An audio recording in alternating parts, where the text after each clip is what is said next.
कभी आपने गौर किया है, कुछ लोग तूफान के बीच भी ऐसे शांत रहते हैं जैसे उनके भीतर कैंडल जल रहा हो और बाहर की हवा उसे छू भी न पाती हो। क्या ये कोई जादू है? नहीं, ये एक कला है, एक अभ्यास है और एक ऐसा रहस्य है जिसे जानकर आप भी अपने मन को झील की तरह स्थिर बना सकते हैं। आज मैं आपको उसी रहस्य की यात्रा पर ले चलूंगा। पर ध्यान रहे, ये यात्रा बाहर नहीं, भीतर जाती है और यही इसकी सबसे बड़ी खूबसूरती है। थोड़ा ठहराव, शांत मन वही पा सकता है जो आत्मा की आवाज सुनना सीख जाए। और आत्मा की ये आवाज वही है जिसे प्रभु यीशु मसीह ने कहा था, परमेश्वर का राज्य तुम्हारे भीतर है। पर सवाल यही है, हम सुने कैसे?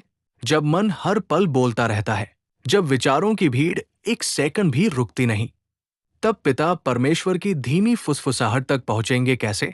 आज हम उस पहले कदम से शुरू करेंगे जहां से शांत मन का राज खुलता है और जहां से एक नया जीवन शुरू होता है। मन, वही मन जो हर समय कुछ न कुछ सोचता रहता है, कभी भविष्य की चिंता, कभी बीते कल का पछतावा, कभी किसी की बात का बोझ। और इस भागदौड़ में हम ये भूल जाते हैं कि हम विचार नहीं हैं, हम वो हैं जो विचारों को देख सकता है। प्रभु यीशु मसीह ने यही सिखाया, मनुष्य शरीर नहीं, आत्मा है और पिता परमेश्वर आत्मा है। जब मन मालिक बन जाए तो बंधन बनता है और जब मन सेवक बन जाए तो मुक्ति। एक अशांत मन हर घड़ी बाहर कुछ ढूंढता रहता है, सुरक्षा, पहचान, खुशी, सहारा।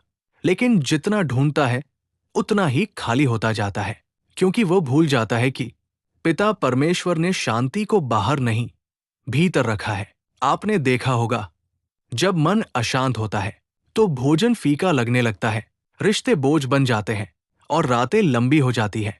लेकिन जो भीतर उतरना सीख जाता है वो जान लेता है, मैं इस मन से बड़ा हूं, मैं विचारों का गुलाम नहीं, मैं उनका साक्षी हूं।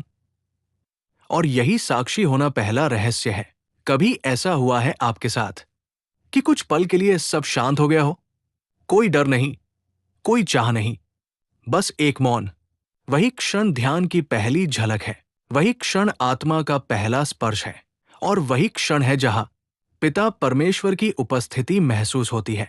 अब कल्पना कीजिए, एक व्यक्ति जिसके जीवन में सब कुछ बिखरा हुआ है, नौकरी का दबाव, परिवार की उलझनें, मन में बेचैनी, फिर भी वो हर सुबह पिता परमेश्वर के सामने केवल 10 मिनट मौन बैठता है। धीरे धीरे उसका चेहरा बदलने लगता है, उसकी आंखों में एक अलग चमक आ जाती है। क्यों? क्योंकि उसने बाहर के शोर से हटकर प्रभु यीशु मसीह के दिखाए भीतर के मार्ग पर चलना शुरू कर दिया है। ध्यान कोई कठिन क्रिया नहीं है, ये एक सरल मौन है, ये खुद तक लौटने की प्रार्थना है। जब आप अपनी सांसों को महसूस करते हैं, जब आप विचारों को पकड़ते नहीं, बस उन्हें जाने देते हैं, तब भीतर की स्थिरता बढ़ने लगती है और फिर आप उस स्वरूप को पहचानते हैं जो पिता परमेश्वर ने आपको बनाते समय दिया था, शांत, पूर्ण और प्रेम से भरा हुआ। आज इस शोर भरी दुनिया में ध्यान एक शांत विद्रोह है, एक ऐसा विद्रोह जिसमें आप कहते हैं, अब मैं दुनिया की रफ्तार पर नहीं दौड़ूंगा, अब मैं प्रभु यीशु मसीह के साथ अपने भीतर चलूंगा। यहीं से शांति शुरू होती है। ध्यान वो सेतु है जो आपको परम चेतना से जोड़ता है और यही चेतना पिता परमेश्वर की उपस्थिति है। अब खुद से पूछिए, क्या मैं केवल प्रतिक्रिया दे रहा हूं या सच में जी रहा हूं?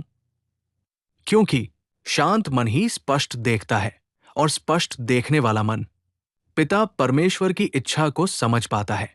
ये यात्रा एक दिन की नहीं, ये अभ्यास है, समर्पण है और भरोसा है, उस भरोसे पर जो प्रभु यीशु मसीह ने सिखाया था। डरो मत, केवल विश्वास रखो। रोज सिर्फ 5 मिनट पिता परमेश्वर के सामने अपने मन को रख दीजिए। पहले ये प्रयास लगेगा, फिर आदत बनेगा और फिर एक दिन आपकी प्रकृति बन जाएगा। और तब आप देखेंगे, बाहर तूफान होंगे, लोग अशांत होंगे, पर आप भीतर से झील की तरह स्थिर होंगे। जब जीवन आपको हिला देता है, जब विश्वास टूटता है, जब प्रिय दूर हो जाते हैं, तब भी साधक भीतर जाता है। वो जानता है बाहर की परिस्थितियां बदलेंगी, पर भीतर जो कैंडल है वो स्थिर है, अडिग है, जैसे प्रभु यीशु मसीह क्रूस पर भी पिता परमेश्वर में स्थिर रहे। यही योग है, यही सच्चा आध्यात्मिक मार्ग है, यही ध्यान है। अंत में बस इतना याद रखिए, शांति कोई मंजिल नहीं, वो आपकी आत्मा की पहचान है, और आपकी आत्मा पिता परमेश्वर से आई है। अब अगली बार आंखें बंद करें तो कुछ पाने की कोशिश मत कीजिए, बस मौन में उतर जाइए, क्योंकि आप पहले से उसी स्थान पर हैं जहां पहुंचने के लिए आपने जीवन भर प्रार्थना की थी। शांति आपका अंत नहीं, वो प्रभु यीशु मसीह में आपकी नई शुरुआत है।